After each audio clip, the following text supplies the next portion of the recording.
అందరికీ నమస్కారం. నేను మీ యాడా నరజు. జూబ్లీస్ బై ఎలక్షన్ మీద మనం మొదటి నుంచి కూడా అనేక అంశాలు మీ అందరికీ తెలియజేయడం జరుగుతుంది. అదేవిధంగా మీడియా మిత్రులు కావచ్చు, అనేక అంశాల మీద నేను విశ్లేషణ చేయడం జరిగింది. అయితే ప్రధానంగా ఈ జూబ్లీస్ బై ఎలక్షన్స్లో ఎన్నికల వాతావరణం ఏ రకంగా ఉంటుంది, ఏ రకమైన పార్టీ వ్యూహాలు, అన్ని విషయాలు చెప్పడం జరిగింది. కానీ పోలింగ్ సంబంధించిన అంశం మీద చెప్పలేదు. ఈసారి పోలింగ్ ఏ రకంగా ఉంటుంది, ఎంతవరకు పోలింగ్ అయ్యే అవకాశం ఉంటుందని కూడా కొంతమంది మీడియా మిత్రులు, యూట్యూబ్ ఛానళ్ళు, సాటిలైట్ ఛానల్లో ఉన్న వాళ్ళు కూడా నన్ను ఫోన్ చేసి అడుగుతున్నారు. అయితే ప్రధానంగా మనం చెప్పాలంటే ఈసారి మాత్రం పోలింగ్ శాతం పెరిగే అవకాశం ఉంటుంది. 2023 ఎన్నికల్లో ఈ జూబ్లీస్ నియోజకవర్గంలో 52% మాత్రమే పోలింగ్ నమోదైంది. అంటే సగం మంది మాత్రం ఓటర్లు ఓటేశారని మనం చెప్పుకోవచ్చు.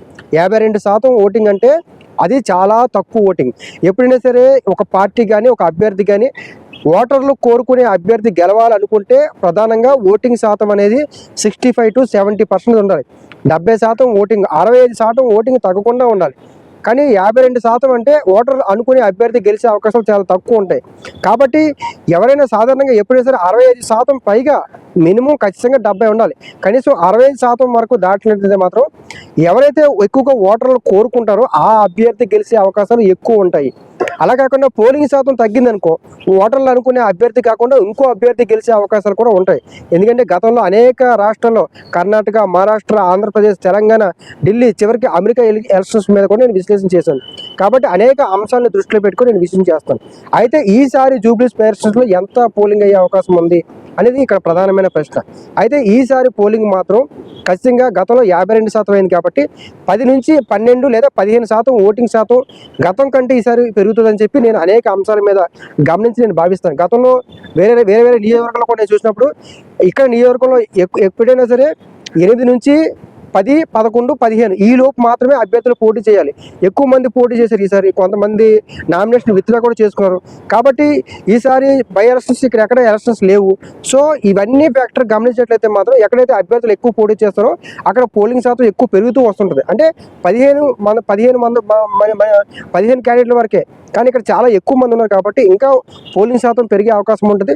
నా అంచనా ప్రకారం, నేను గమనించిన విశ్లేషణ ప్రకారం 10 నుంచి 15% వరకు పోలింగ్ శాతం పెరిగే అవకాశం ఉంటుంది అని చెప్పి నేను భావిస్తాను. అంటే సుమారుగా 62-65% వరకు కూడా ఈసారి ఈ జూబ్లీస్ బై ఎలక్షన్స్లో పోలింగ్ అయ్యే అవకాశం ఉంటుంది. ఖచ్చితంగా నేను అంచనా వేస్తున్నాను.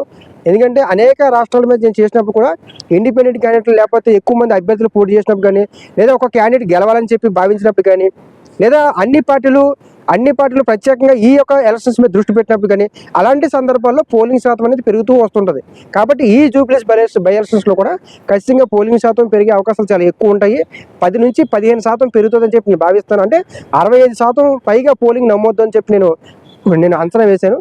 చూద్దాం మరి రేపు అంటే పోలింగ్ తర్వాత ఎంత పోలింగ్ నమోదవుతుందో కూడా నేను మీ అందరికీ చెప్పే ప్రయత్నం చేస్తాను. అదేవిధంగా ప్రతి ఒక్కరు కూడా ఓటింగ్, అదేవిధంగా పోలింగ్, ప్రతి ఒక్కరు ఓటరు ఖచ్చితంగా ఓటు వేయాల్సిన బాధ్యత మన అందరి మీద ఉంటుంది. కాబట్టి ప్రతి ఒక్క ఓటర్ కూడా మీ యొక్క బాధ్యతను విస్మరించకుండా ప్రతి ఒక్కరు ఓట్లో పాల్గొనాలని చెప్పి